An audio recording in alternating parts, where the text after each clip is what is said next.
This is WWE superstar Drew McIntyre, and you're listening to the WWE Podcast. The champ is the one that everybody wants, me. It's going to WrestleMania. Claymore! Austin 316 says I just whipped your ass. This is my iron. You're gonna acknowledge me. What is going on, everybody, and welcome to another main event review today. Thank you once again for tuning into this. We did have the Money in the Bank coincide with main event, so we're going to be, as normal, reviewing the matches that happened on main event, and then moving over to Money in the Bank and reviewing all the matches that happened there. Reason being, for those that have joined in for the first time, main event normally has the tapings of the previous Raw and SmackDown, and this has been released on the same day as Money in the Bank. So reviewing SmackDown and Raw after Money in the Bank doesn't really make sense, given the fact that all the storylines that have occurred on those shows basically have led to the events that transpired on Money in the Bank, which you have all been across and are well aware about. So hence why we skip those segments on main event. We just go into detail of the two matches that occur. But again, for the sake of the review not being for longer than 10 minutes, we incorporate Money in the Bank. And personally, I do like to obviously talk about what's going on in main storyline for WWE as well. So it's a great opportunity to do that too. So that's what we're going to be doing today. Kicking off with, firstly, what's happened at main event and a Money in the Bank PLE, which overall was a pretty solid PLE. Lots of moving parts and a lot of things that did happen. Some things that you normally don't expect to happen at a PLE of this magnitude. You normally really see certain turns, certain spots, certain moments occur in a typical SummerSlam or WrestleMania, but they managed to really encapsulate this a lot in this PLE, which was really good as well. And the matches itself were really solid as well. A few surprises, a few things that happened, and a few really good spots in the latter matches as well. So we'll dive into all that. But first, we'll start up with the first match of main event, and that's Candice LeRae taking on Michin. So two superstars that haven't been on main event in a while. So it was really good to kind of cover these two today. Michin was looking for Eat the Feet. Pretty decent match for starts, but the way it ended was, yes, again, as mentioned, Michin was looking for Eat the Feet, and Candice LeRae rolled her up with the tights, getting the victory here. So I think in case of those two not really doing much on SmackDown at the moment, Michin is sort of having a tag team partner in BFAB, but nothing really significant there. While Candice LeRae has appeared to team up with Johnny Gargano and Tommaso Ciampa in DIY. I know Johnny Gargano and Candice LeRae are husband and wife in real life, so that may have been the reason why she was implemented into that. Gives her something to do as well, and yeah, I like the fact that they have kind of like a manager that sort of supports them in tag team matches, which is something that I think DIY needed to kind of just fuel their heel run. It also allows for, I think the main reason why she's in is to have a feud with Nikki Cross and the Wyatts, because the Wyatts look to be involved in the tag team division now. I'm not sure whether it's going to be Joey Gacy and Dexter Lumis fight for those titles, or if Uncle Howdy will team up with one of the other members of the Wyatt Six. We'll have to wait and see.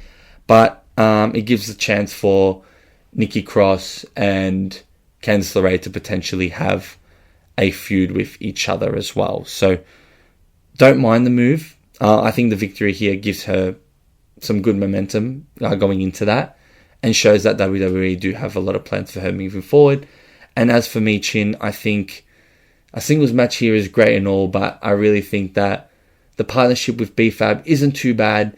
They just need to be taken a little bit more serious for them to really compete for women's tag team titles, which we don't even know what's happening with those at the moment, because it doesn't seem like Liv and Raquel are going to be defending those anytime soon. So having a tag team, women's tag team of this might help that. But again, people need to really back them up and really support what they're doing as well. And that doesn't seem to be the case. They don't seem to really connect with the crowd. B-Fab is starting to do or to perform in ring, which is great, because before that she was just pretty much a manager for the Street Profits. But teaming up with Michin might just reignite that. But if I'm honest, that's what I'm thinking could happen for them, looking at a positive scope.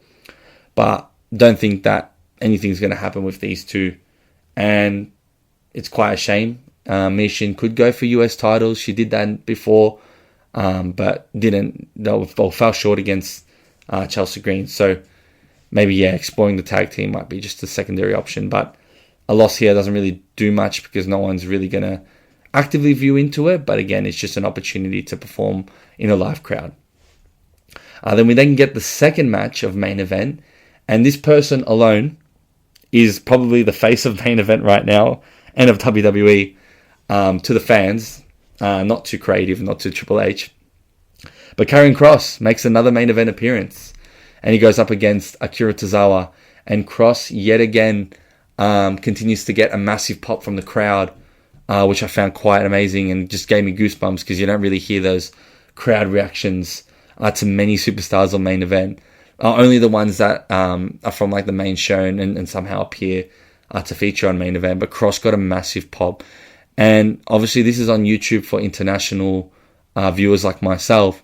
Just going through all the comments and seeing how everyone is starting to watch main event solely because of Karrion Kross is really exciting. So for those that do listen to main event, we do cover Karrion Kross here. So there's your opportunity to get all the news on Karrion Kross, and I will continue to ride with that and repeat that as he's getting a lot of heat at the moment.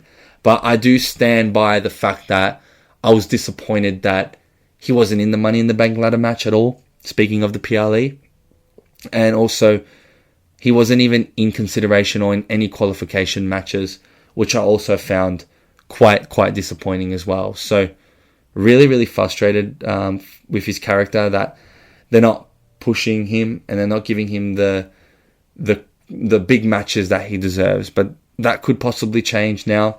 I know that he's sort of feuding with Sami Zayn at the moment, but whether that leads to something, I'm not too sure. But it's just time that they pull the shackles off Kross, get him off main event, and just get this guy in a decent and meaningful program on Raw. I'm just asking for that. That would be just lovely.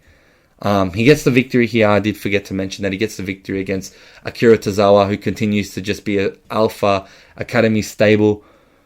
I'm not sure where Otis has been. Seems like he hasn't been around. Maybe he's taking time off. I might have missed the report on him. But again, this Alpha Academy Akira Tozawa, I don't think is doing anything for his career. I know that they like the entertainment aspect of those two being together and Tozawa taking bumps and stuff, but this is someone from New Japan Wrestling that was a big factor and can definitely do a lot more things as well. Again, there isn't enough room for everyone on the main roster, unfortunately. So I think Akira Tozawa is just going to continue to remain that way. But again, going back to Kross, just get him on Raw.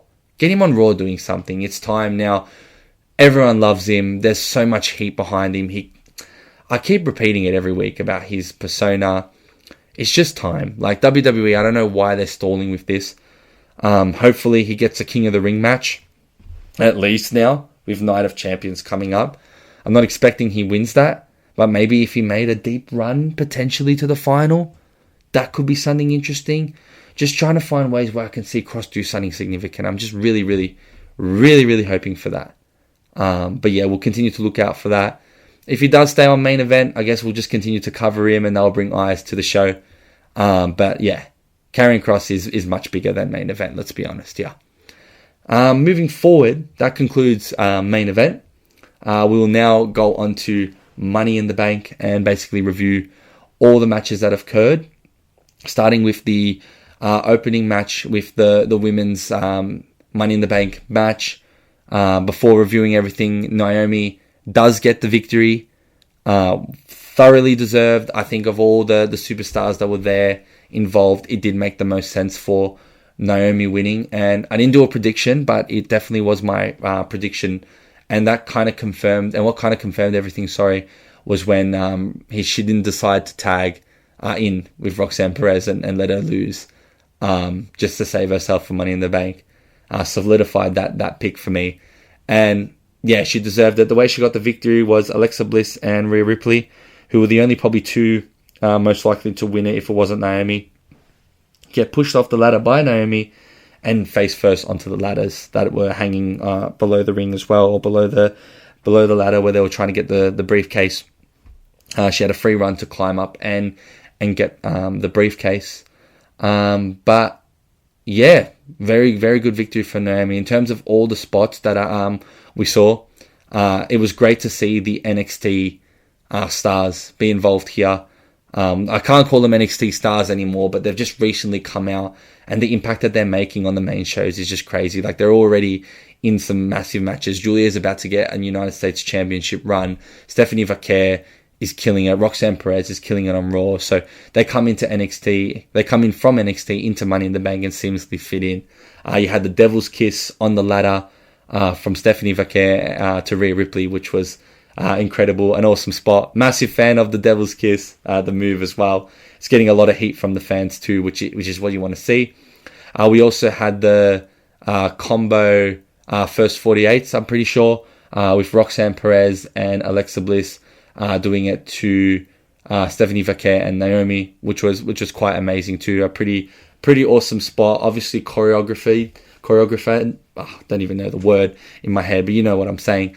That was done in sync, which was awesome. And yeah, it was just great to see those certain spots as well.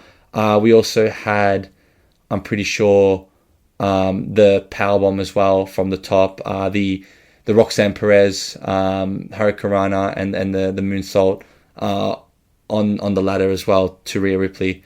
These NXT girls did a really good job in putting those spots there, and that's what they were there for. They weren't necessarily there to win the briefcase, but they were there to put on a show, to make some really good spots and to sacrifice their body. And they really did that, and they really made a name for themselves. And those three are going to have a massive future in WWE if they're continuing to transcend and ascend the way they are. So really awesome. But in the end of the day, Naomi gets the victory, and a very good, deserving victory as well. What I think will happen is that we've obviously got Queen of the Ring coming up. My prediction is that Jade Cargill will win Queen of the Ring, face Tiffany Stratton at SummerSlam, probably beat her, and then Naomi will cash in. And I think it will be a cat and mouse feud between Jade Cargill and Naomi. Naomi finding a way to win all her matches, despite Jade Cargill obviously being stronger, bigger, and most likely and more favourable to win, doesn't end up winning. That's what I think will happen. That's where I think the cash-in will happen. I don't think they're going to hold this for long. I think Naomi will get her title opportunity very fast, but it just shows how good her heel character has been. And because of that, because of the fact that she's able to transform herself into this character really seamlessly and doing a really good job at it, she thoroughly deserves to have a briefcase to back that up. And it's always good when a heel superstar has the briefcase, because it just makes more sense for the storyline. It's a cheating way to win. It's not a traditional way. Like, you're not going to see a face come out, a baby face win the Money in Bank and just say, yep, we're going to have a fair match here. The point of the Money in the Bank is to cash in anytime, any place. And that's perfect for a heel because they take advantage of the opportunity given to them and presented to them. So definitely most likely to see that. The only case where I see where a babyface could do it was in the case of Tiffany Stratton, when you saw Nia Jax just bullying her and Tiffany Stratton decided that she had enough and turned on her. That's probably the only justifiable way, I would say, for a cash-in to occur, or if a babyface wins it and then turns heel by doing so. So that's kind of my take on the women's match. We then get the match between Octagon Jr. and Dominic Mysterio, pretty much to just advertise AAA and put that match on the main stage. Dominic getting the victory here with Liv Morgan interfering. the match was exactly what it needed to be. Dominic getting the victory, showing that he is a WWE superstar, and it was simply just to put Worlds Collide on the map, which was really hyped up, that PLE. I didn't get the chance to watch it, but it was really hyped up. So obviously a big move for luchadors and Mexican wrestling as well, having that partnership with WWE, and then being able to get on to the Money in the Bank PLE was also a big thing as well, and that was the whole sole purpose of that. We then get the Intercontinental Championship match between Lyra Valkyria and Becky Lynch, with Becky getting the victory here after a war of roll-ups. Becky getting the victory with grabbing the tights there against Lyra Valkyria. And as promised, Lyra Valkyria had to hold up and raise the hand of Becky Lynch, which she did, but then Becky Lynch decided to milk her, expected Lyra to basically do a full 4-quarter hand wave across the whole crowd, and then, to add more insult to injury, force her to put the belt around her waist, which was not what they agreed upon. That's when Lyra did attack Becky Lynch, and most likely we're going to see a rubber match between the two to kind of close off this feud. But I'm kind of happy that Becky Lynch got the victory here. Obviously, she was 0-5 in her last title run, so sort of expected in that sense. But again, Lyra Valkyria did a really good job in this feud, and it was a very significant feud for her. And they will continue, I do suspect. But it really just pushed Lyra Valkyria to a point where people are taking her a lot serious, and the fans are connecting with her on a deeper level as well, as she's really expressed herself here. What I think will happen is that I think the third rubber match, Valkyria will win the title back, but it will be at the expense of Bayley coming in some way to interfere in the match, and then that will set up a feud with Becky Lynch and Bayley at SummerSlam, is what I'm predicting. I think without the titles, but potentially it could be with the titles as well if Becky makes way with Lyra. But that's what I predict. But again, a long time till that happens anyway. We then get the men's side of the Money in the Bank ladder match. This was really entertaining. And I got to say, obviously a lot of people would have been very surprised or displeased to see probably someone like Andrade be in the match. And I sort of was at the start, but then I realized the purpose of having someone like Andrade is to really have someone that's able to take big bumps and massive spots. That's something that is required in these matches. So when Andrade was in this match, he really showed that he can take a lot of bumps. And two examples that I was notably saw was the Mexican Destroyer on the ladder, which was simply incredible. That was unbelievable. To take a hit like that, a bump like that, head first onto a ladder, simply amazing. And to trust Penta to be able to conduct that move safely was awesome. And having Penta in there for that alone was really good as well. You also had El Grande Americano, who is, well, we're not going to say, apparently or supposedly Chad Gable.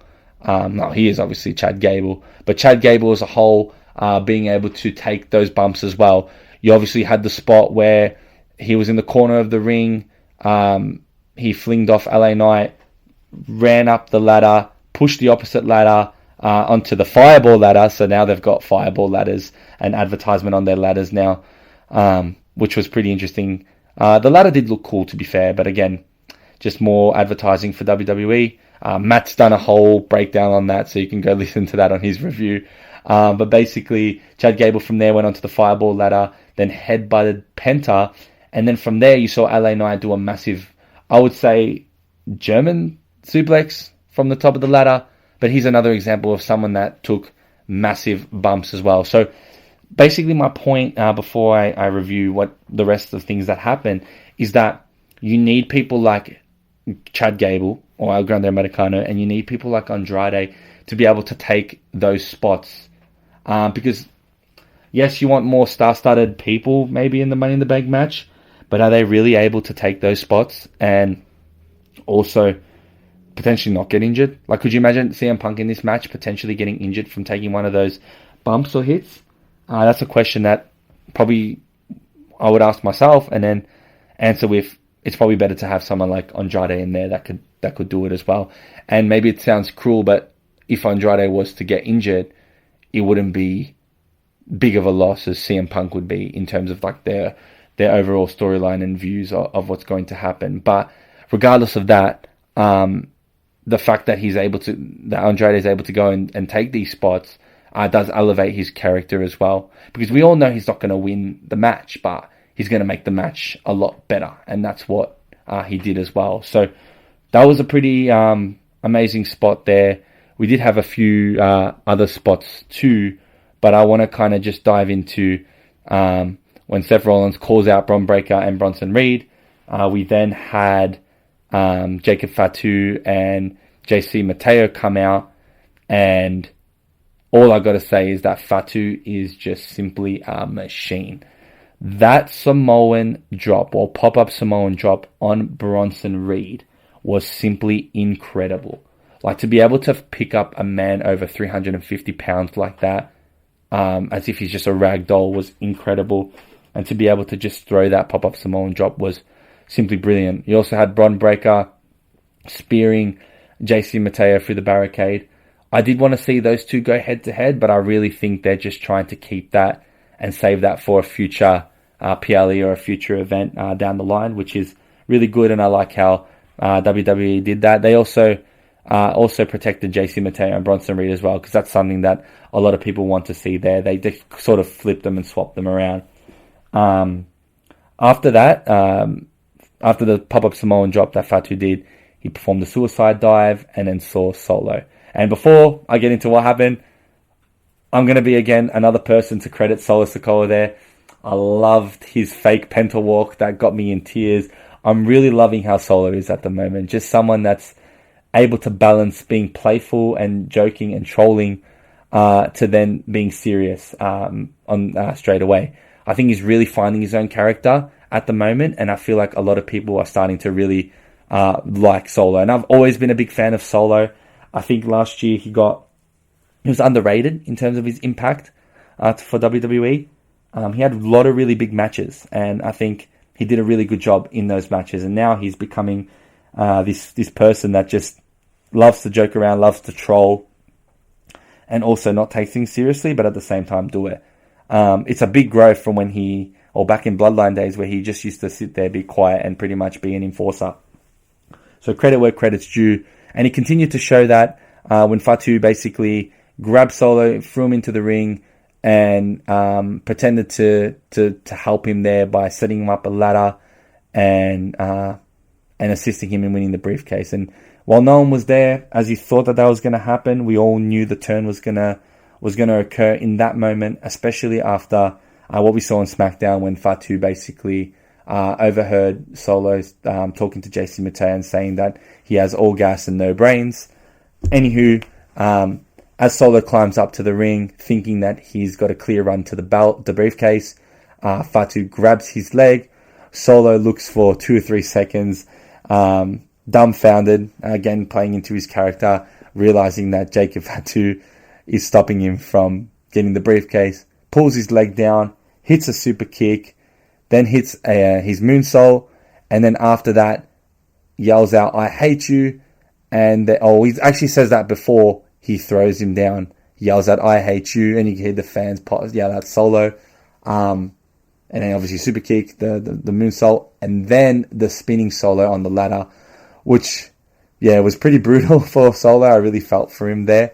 But again, that's going to open up the feud between those two, I think, at SummerSlam, and really elevate Jacob Fatu to new heights and higher levels there as well. This is probably the babyface turn for Fatu. But again, Solo is the one that got turned on here. So interesting to see how the crowd reacts to that. But I think this takes the shackles off Fatu, and now they're really pushing him to the moon here, I think, starting with this feud with Solo. And after that happens, Seth Rollins pretty much gets a clear run, you think, and then LA Knight comes to potentially stop it, and then it becomes a one-on-one between LA Knight and Seth Rollins. They both fall off the ring. Seth Rollins hits the curb stomp, and as you thought the whole arena was cleared, we may have thought that CM Punk was going to come and interfere, but that wasn't the case. Seth Rollins wins the briefcase there. I was surprised not to see CM Punk interfere with the match, but again, Seth Rollins winning this certainly does make a lot of sense. I do feel for LA Knight though, because there was some inklings that he could potentially win this, but it looks like that he's not going to have anything moving forward, which is quite sad. So don't know what's going to happen with him. But again, this is about Seth Rollins. He wins the briefcase, and it looks as though that he's going back into power. Given that all the events that transpired, his heel turn, picking up this crew, it does make a lot of sense that Seth Rollins wins the briefcase here. And I genuinely think that he's going to cash in at Raw on Monday night. Reason being is because, as I've mentioned before, the Jey Uso and Gunther match has been hyped up so badly for a match that's only on Raw. So it only makes sense if something significant happens, and the only thing that I see significant happening is Seth Rollins cashing in on Jey Uso and winning the Money in the Bank briefcase there, which will make a lot of sense as well. I think that's something that does need to happen. I do appreciate Jey Uso's run, but at the same time, I don't think that Jey Uso can hold the title for that long, especially when you have Seth Rollins doing what he's doing and how big that is for Raw at the moment and how much traction that's getting there. So Seth Rollins gets the victory. Again, I predicted that as well, but that one was extremely obvious, and I don't think anyone is too disappointed in that. Again, I just was surprised not to see CM Punk come out, and hopefully CM Punk can address this, or this can be sort of addressed as to why he didn't come and interfere.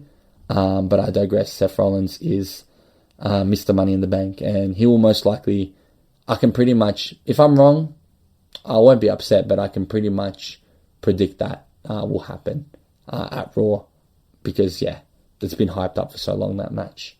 We then get the main event with Logan Paul and John Cena taking on Cody Rhodes and Jey Uso. And Logan Paul got so much respect from me this match. It just showed that he belongs. He really felt like a WWE superstar here, not an influencer, if I'm all being honest right now.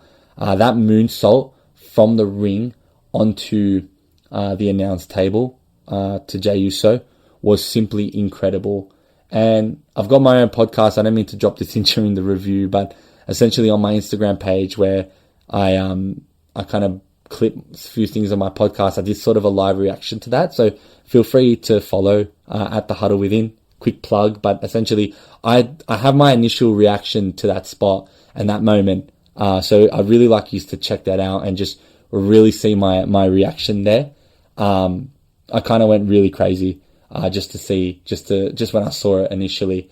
We did have the spear to John Cena before from Jey Uso, which was also pretty cool. We did also have the argument between John Cena and Logan Paul, which was always going to happen, given that Logan Paul has his arrogant, young, cocky persona.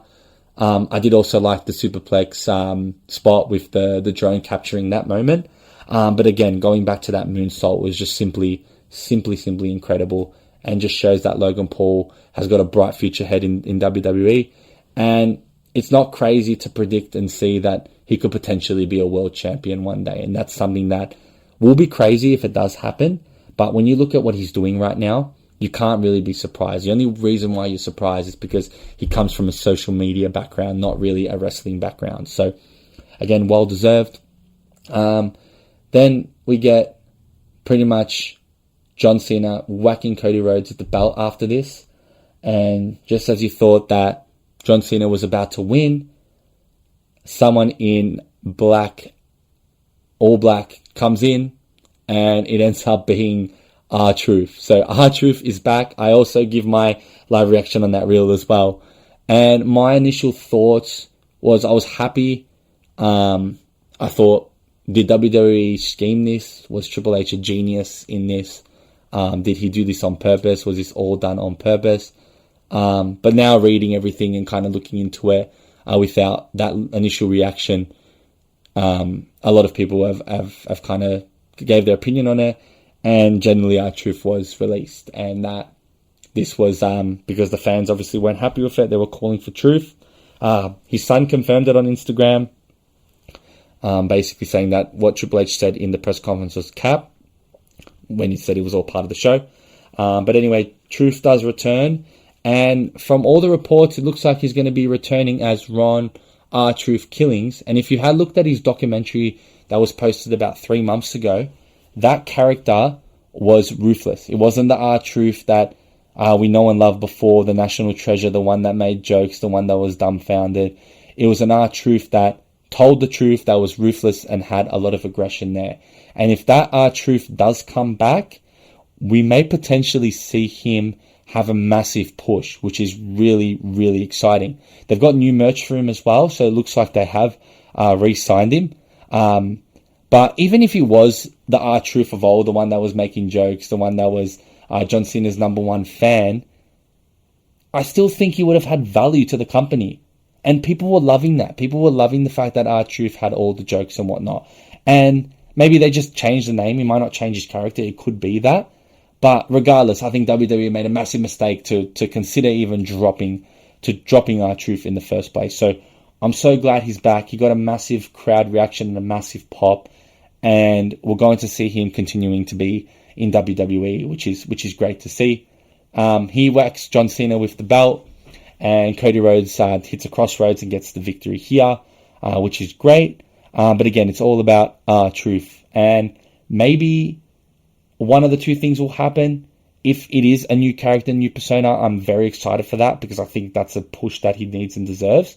But even if it's going back to the superfan, joking, national treasure R-Truth, I'm still happy. I'm just glad that WWE changed their mind and brought him back, because he was a massive asset to the company. He's been a long-serving member for 25 years.